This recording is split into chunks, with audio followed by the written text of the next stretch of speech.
الله من الشيطان الرجيم. بسم الله الرحمن الرحيم. أفأنت تسمع الصم أو تهدي العمي ومن كان في ضلال مبين.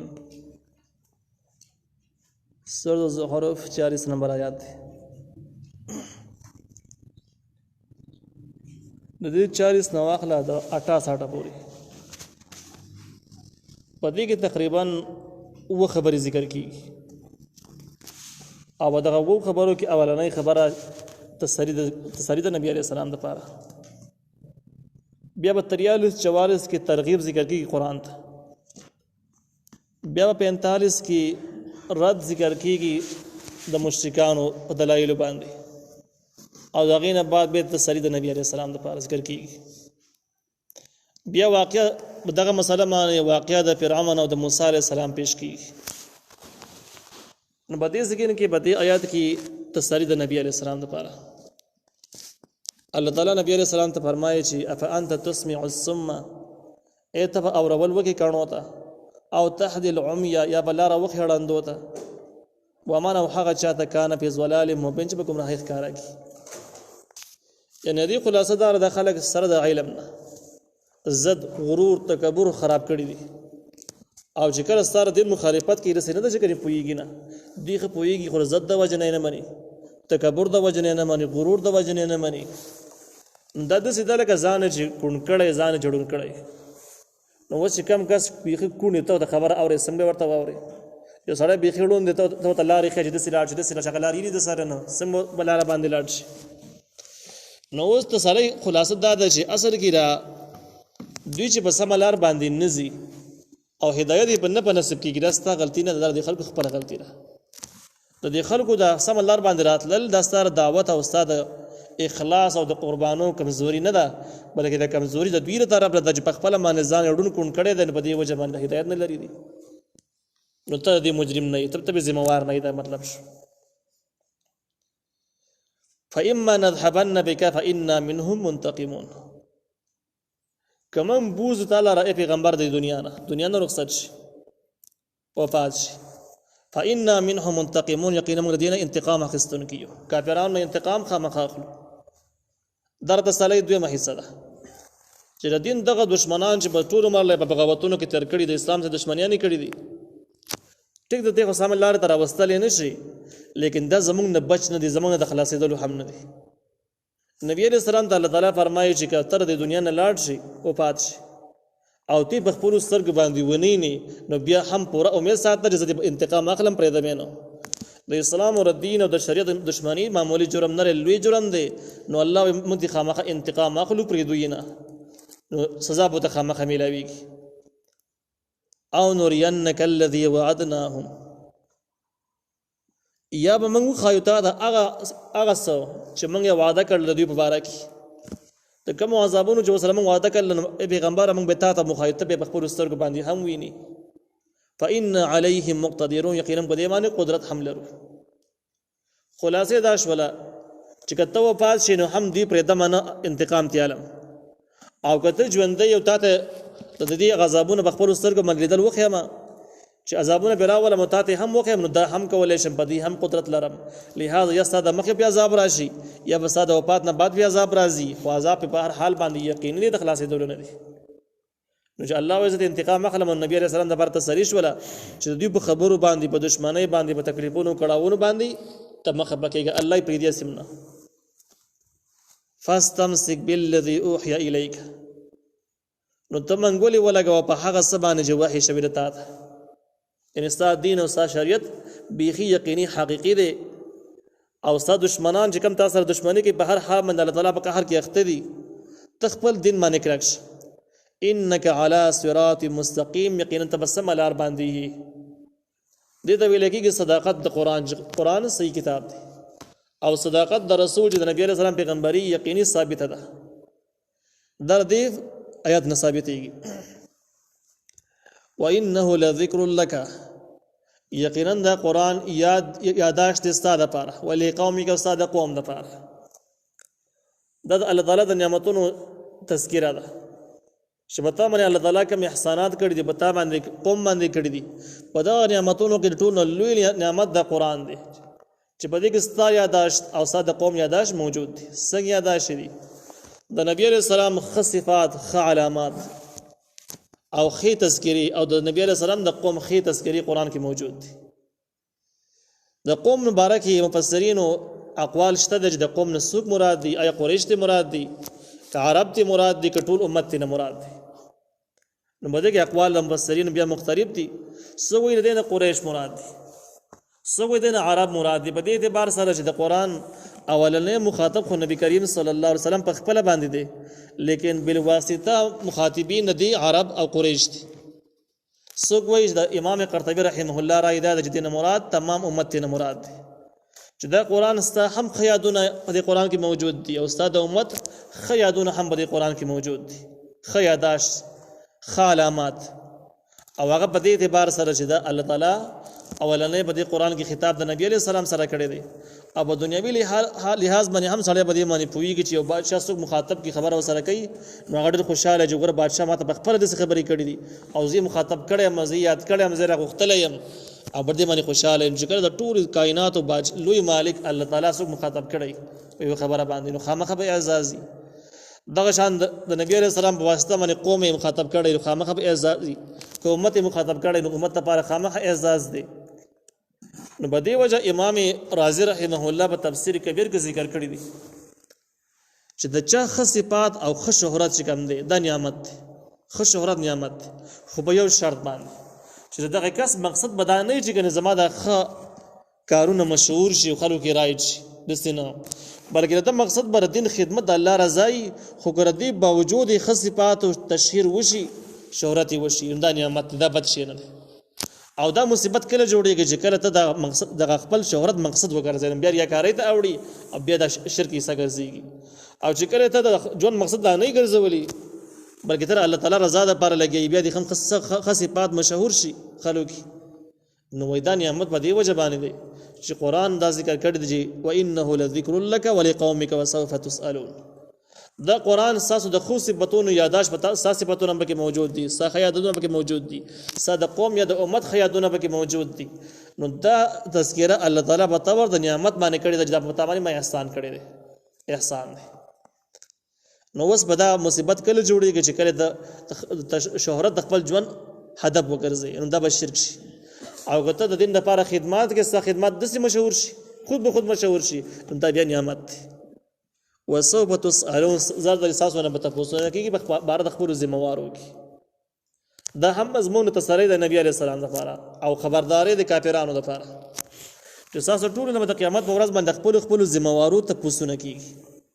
نو چې نبی عليه السلام د ذمہواری ته پوښتنه کیږي ذمہواری د نبی عليه السلام دا د دین به خلکو ته رسوي اوس نبی عليه السلام پیغام ورساو نو ذمہواری پوره شو که تاسو نه وشي نو تاسو کې به مثبت جواب ورکړي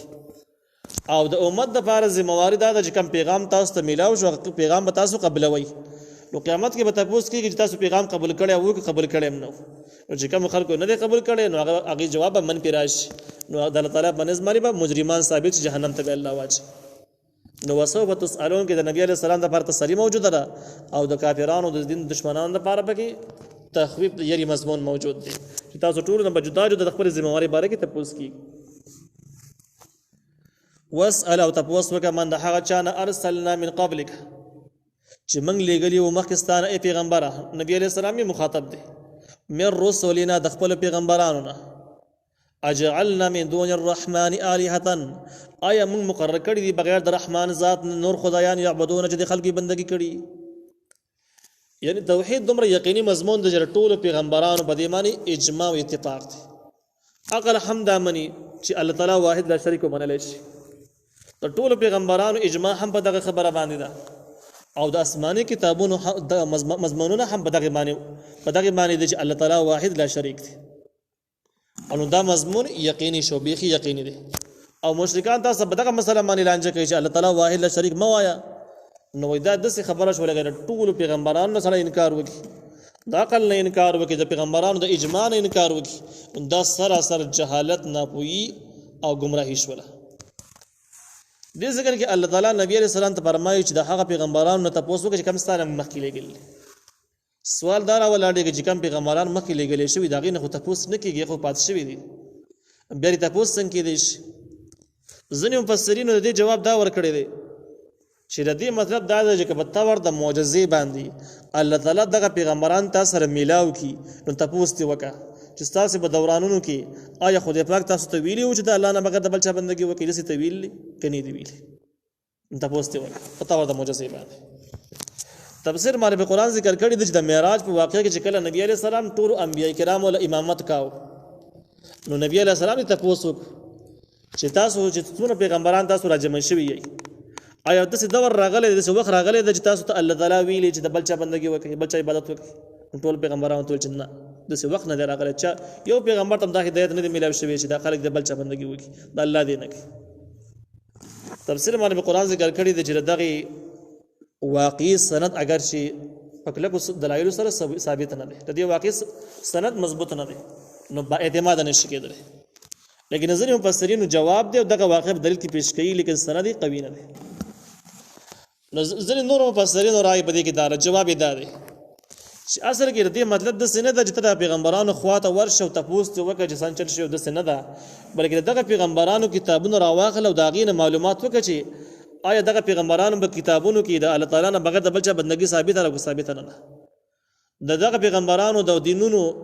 مولایانو ته ورشه که د یهودیانو کې کوم عالمان دي تورات عالمان دي انجیل شریف کوم عالمان دي هغوی ته ورشه د هغوی نه تپوس وکړه چې آیا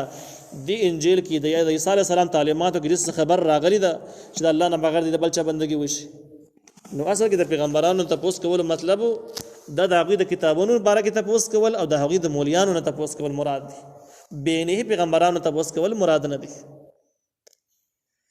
الله تعالی وی ولقد ارسلنا موسی بآیاتنا یقینا موږ لېږلی او موسی علیه السلام په خپلو نښو سره الی فرعون ته وملئه د هغې مشرانو ته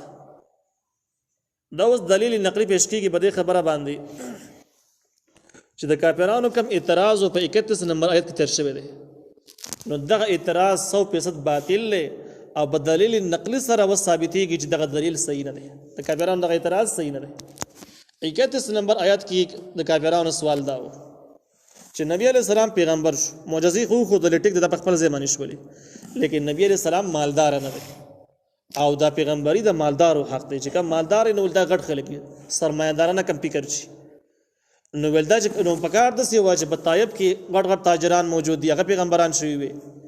یا مکه کې چې کوم غټ غټ تاجران هغه پیغمبران شوي وي او دا یتیم دي د سره نه پیغمبر کې د کافرانو اعتراض خوې بد باندې به سیاجه خوې خرابې باندې خوسم کوي نو دې آیت کې دغه دلیل دغه اعتراض جواب ذکر شو په دلیل نقلی سره تخویفاتونه چې ګوره علم مال د چا د عظمت د بڑای دلیل نشي کېدی او لوی نعمت چې کوم دی د پیغمبري ده او پیغمبري الله تعالی هغه چاته ورکوي چې بچا کې صلاحیت او هغه د لپاره مستحق معیاري نو تاجران د پیغمبري معیار د سره دینه باقی جوابات مخکې در شوي دي لیکن دې ذکر کې دا ذکر کیږي چې دا اعتراض یوازې د موجوده کافرانو ونه کو بلکې دا اعتراض په موسی علیه السلام باندې هم شوی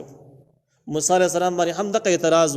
چې ته پیغمبر کېږي او په قوم کې پیغمبر کېږي چې هغه زموږ غلامان دي زموږ خدمتونه کوي نو فرعون به وویل چې زه ولې پیغمبر کېدم چې دونه غټ سړی ولې پیغمبر کېدم نو دا اعتراض وی التم شوی چې الته دا اعتراض په موسی علیه السلام باندې وشو انجام سره وته دا قوم الله تعالی هلاک کو موسی علیه السلام الله تعالی فتح ورکړه نو دا یو قسم له اشاره شو دی خبرې ته چې کم خلک دا اعتراض په نبی علیه السلام باندې کوي او کړی دی دا خلک چې کوم دي د فرعون د قوم په شان خلک دي څنګه د فرعون قوم هلاک شوی دا قوم به هم هلاک شي څنګه موسی علیه السلام باندې اعتراض شو موسی علیه السلام ته الله تعالی فتح ورکړي و نو د نبی علیه السلام د هغه ملګرو ته به الله تعالی فتح ورکړي دغه د دې ونډه واقعي خلاصه شو الله تعالی وی ولقد ارسلنا یقینا موږ لګلې موسی علیه السلام بی آیاتنا بخپل ناخ سره الى فرعون وملئه د هغه سردارانو ته فقال نو ویل اني رسول رب العالمين یقینا ز پیغمبر د رب د مخلوقات یم فلما جاءهم هر کله چې ورته راغی بی آیاتنا زم بنخو باندې یعنی نخي معجزې ورته خودلې اذا هم منها يضحكون ناسب دوی باغی پوری خندل مزاق کا ټوکی کولې یضحكون په معنا د استهزاء سره د ملنډي کولې او یضحكون کې دې خبره ته اشاره ده چې دا خلک ډېر بے باک خلک بالکل سوچ فکر والا خلک د سره نه زګه د عام اصول په دې باندې عام خلک هم پويږي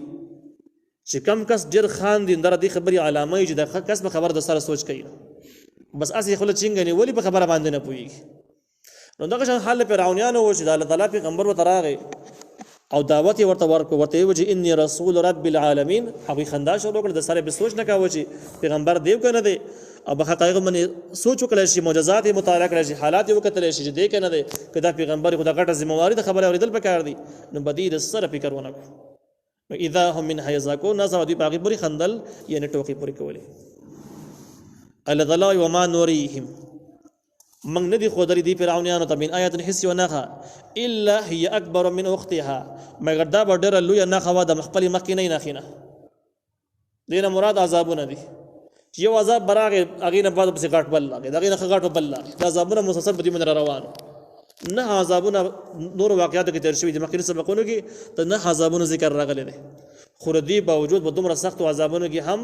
د خلک اصلاح نه شو او خپلې ملنډې جاري ساتلي واخذناهم ونی ودوی لرب العذاب عذابونو کی لعلهم دې لپاره يرجعون چې دې را واپس شي د خپل کفر نه وقالوا ادوی ویل یا ایها الساحر ای جادوګره ادعو لنا اغواړه زمونږ د پاره ربک د خپل رب نه بما هغه څه واحده عندک چې وعده کړل ستا سره دې ځکه کې فرعونیان او غون قوم چې کوم دی موسی علیه السلام ته ساحر لقب ورکړ دې باره کې دوه احتمال دي چې ساحر موسی علیه السلام ته به کم نیت باندې ووایو یو قول به دې کې دا دی چې د دوی په اصطلاح کې ساحر په معنا د عالم سره دی فرعونیانو به ساحر عالم ته وایو چې کوم کس به ډېر پوهېږي نو د دوی مقصد دا و چې ته لوی عالم یې ته زموږ دپاره دعا وغواړه د خپل رب نه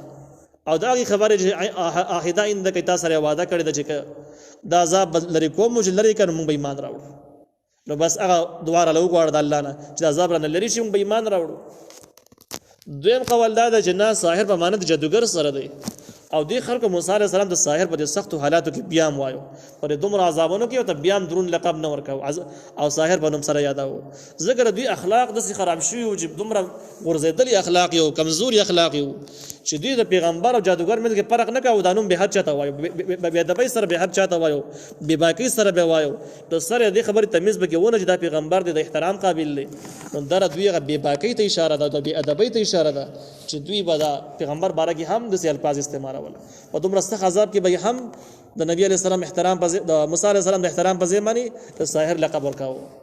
د دې د ګستاخۍ او بېادبۍ ته اشاره ده او دې خبرې د مضمون ته اشاره ده چې ګستاخ او بېادبه مخلوقاتو ته الله تعالی هدایت د سره ورکوي نه نو دوی به ورته وویل چې وغواړه زموږ دپاره خپل رب نه بیا ما هغه څه واحده عندک چې وعده یې کړله ستا سره اننا لمهتدون یقینا موږ سمه لار موندونکي یو یعنې که دا عذاب رانه لرې شو بس دا ایمان راوړو فلما پس هر کله کشفنا عنهم العذاب چې موږ به لرې کړه دوی نه عذاب اذا هم ینکثون ناڅاپه دوی ماتونکي خپلې وعدې لره وعده به یې ماته کړه بیا به ایمان رانه وړو بیا بل عذاب شروع شو بیا به دوی راله وعده به موسی علیه السلام نه واخیسته بیا به عذاب لرې شو بیا به دوی په خپل کفر باندې کلک شو او داسې سلسله روانه تقریبا 9 عذابونو سلسله پکې تېره شوه